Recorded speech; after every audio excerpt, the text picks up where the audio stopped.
This is worksheet number 51, जिसमें आप आनुवंशिकता का सेकंड पार्ट पढ़ेंगे। हम आनुवंशिकता और जैव विकास में मेंडल ने जो प्रयोग किए थे इसमें मेनली तो कैसे किए।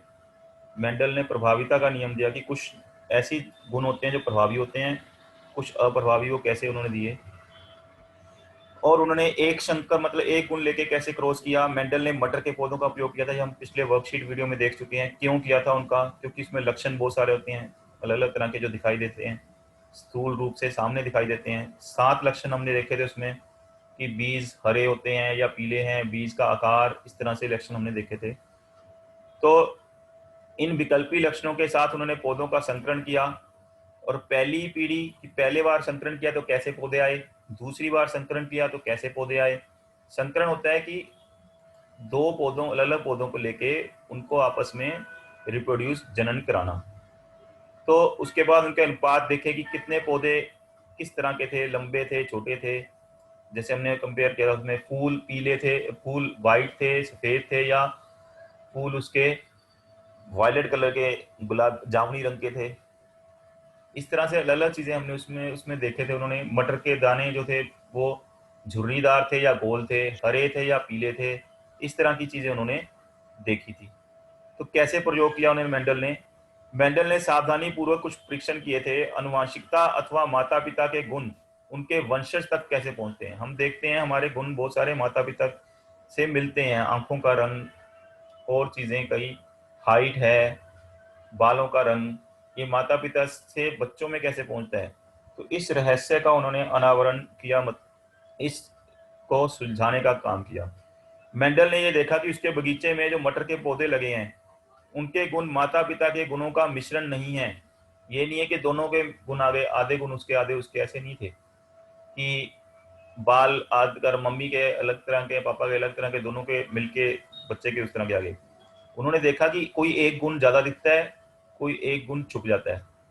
उदाहरण के लिए उन्होंने एक लंबा पौधा लिया मटर का और छोटा पौधा लिया। तो उन्होंने अगली पीढ़ी में जो पौधे देखे, या तो वो लंबे थे या छोटे थे, बीच में नहीं थे, बीच के नहीं थे। एक पौधा उन्होंने लंबा लिया, एक छोटा लिया। तो उन्होंने ये नहीं देखा कि बीच का पौधा आ गया, कि मीडियम साइज का आ गया, कि एक बड़ा था एक छोटा था, तो मीडियम साइज का नहीं बन गया। पौधे कैसे बने, मध्यम कद का नहीं बना, कोई बीच के कद का नहीं बना। जैसे पापा लंबे हों, मम्मी छोटी कद की हों, तो दोनों के बीच के कद का बच्चा जो पैदा हो रहा है वो नहीं। उसमें क्या था, उन्होंने देखा या तो लंबे पौधे ही बने या फिर छोटे बने, या क्या बने वो देखा उन्होंने, और उसको आगे फिर और अध्ययन किया। उन्होंने कैसे किया ये, मेंडल ने 30,000 मटर के पौधों पे अलग अलग सालों तक कई परीक्षण किए। ऐसी इजीली नहीं हर एक चीज आ जाती, बहुत मेहनत करनी पड़ती है।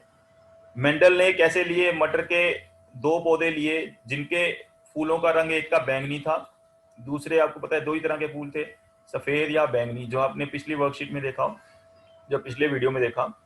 F1 का मतलब है पहली बार जब उन्होंने कराया इनका संकरण आपस में, पर परागन कराया। स्वपरागन, पर परागन, स्वपरागन तो कहीं भी जा सकता है परागन। पर परागन में इन्होंने एक बैंगनी रंग वाले और सफेद रंग वाले जो पौधे थे फूलों वाले, सफेद रंग के फूलों वाले और बैंगनी रंग के फूलों रंग वाले फूलों वाले पौधे, उनको आपस में संकरण कराया। तो उन्होंने देखा कि सभी पौधे बैंगनी रंग के हुए प्राप्त, सभी पौधे जिनके फूल बैंगनी रंग के थे वो बने पहली बार में। जब द्वारा उनका संकरण कराया, उन्हीं बैंगनी रंग वालों का आपस में स्वपरागन कराया। तो यहाँ पर परागन कैसे हुआ, क्योंकि बैंगनी से सफेद वाले में या सफेद से बैंगनी वाले में परागन कराया, तो पहली बार में F1 में सारे पौधे बैंगनी रंग के थे, जिन पौधे मतलब उनके फूल बैंगनी रंग के थे। दूसरी बार जब कराया तो क्या हुआ, F2 में जबकि उन्होंने बैंगनी लिए थे, सब परागन मतलब आपस में ही बैंगनी रंग वालों का बैंगनी रंग में कराया जो इस पहले वाले में बने थे F1 में। तो 3 उनमें से बैंगनी फूलों वाले थे पौधे, 3 भाग, मतलब अगर 12 पौधे लिए हैं तो उसमें से 3 भाग कितने हो गए, 3 भाग 12 में से 3 भाग हो गए 9, और एक चौथाई जो थे, चौथा भाग, एक भाग, 4 में से एक भाग सफेद और 3 थे बैंगनी। जब उसने द्वारा उन्हीं का संकरण कराया तो 3:1 निकला। इसका मतलब क्या है कि पहली बार में जो बैंगनी बने तो सारे सफेद वाला खत्म नहीं हो गया गुण, सफेद वाला गुण भी उनमें था लेकिन वो दिखाई नहीं दे रहा था पहली बार में। दूसरी बार जब उन्हीं बैंगनी को कराया तो उनमें से 3 भाग बैंगनी और एक भाग सफेद। इसका मतलब ये है कि बैंगनी जो है वो ज्यादा प्रभावी है, बैंगनी ज्यादा दिखाई दे रहा है। और सफेद जो वो कम दिखाई दे रहा है। तो इसी से उन्होंने निकाला था कि कुछ लक्षण जो होते हैं प्रभावी होते हैं, कुछ लक्षण अप्रभावी होते हैं। जो ज्यादा दिखाई देते हैं वो प्रभावी होते हैं, जो कम दिखाई देते हैं वो अप्रभावी होते हैं। इसको अगर डायग्राम से हम समझें तो ये चित्र आपको इंग्लिश में लिखा हुआ है, मैं हिंदी में इसको समझा दूंगा। अगर हम इस चित्र को देखें, इसके सामने ये देखिए, ये चित्र बनाया हुआ है इसका, उसी चीज का जो उन्होंने करके देखी थी।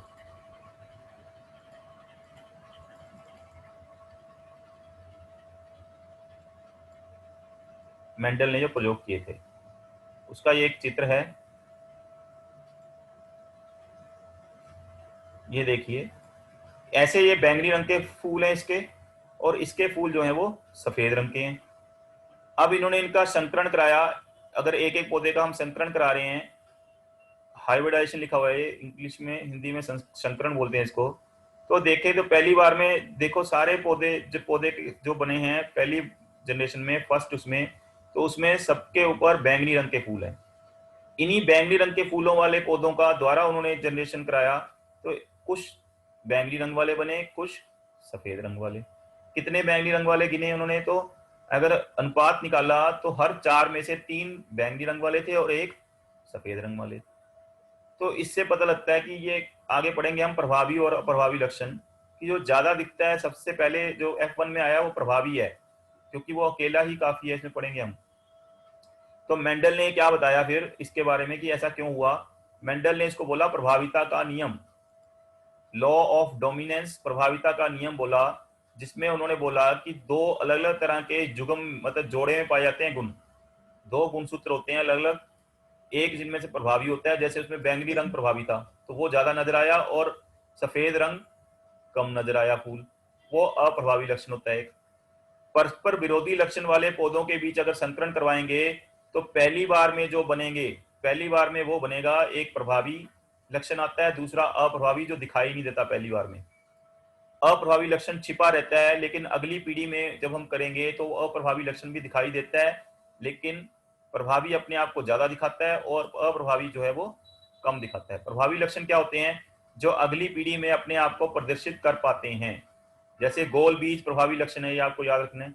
बैंगनी रंग का फूल, देखो बैंगनी रंग के फूल बने थे पहली बार में, दूसरी बार में भी बैंगनी के ज्यादा थे और सफेद का एक ही था। 4 में से रेशियो सफेद की कम थी और बैंगनी की ज्यादा थी, तो बैंगनी प्रभावी लक्षण है।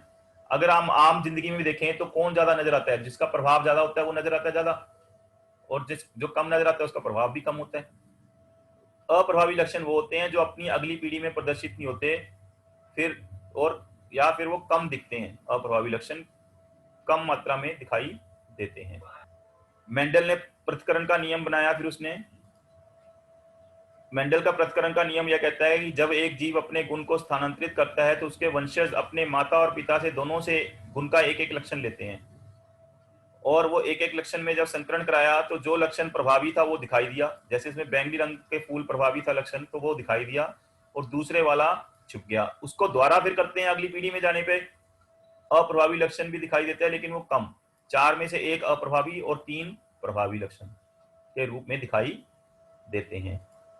तो इसमें अगर क्वेश्चन है आपके प्रभावी और अप्रभावी लक्षण क्या होते हैं, वही बताया आपको। जो पीढ़ी में प्रदर्शित करते हैं अगली पीढ़ी में अपने आप को, पहली पीढ़ी में ही आ जाते हैं, प्रदर्शित करते हैं, ज्यादा दिखाई देते हैं वो प्रभावी होते हैं, और जो कम दिखाई देते हैं वो अप्रभावी लक्षण होते हैं।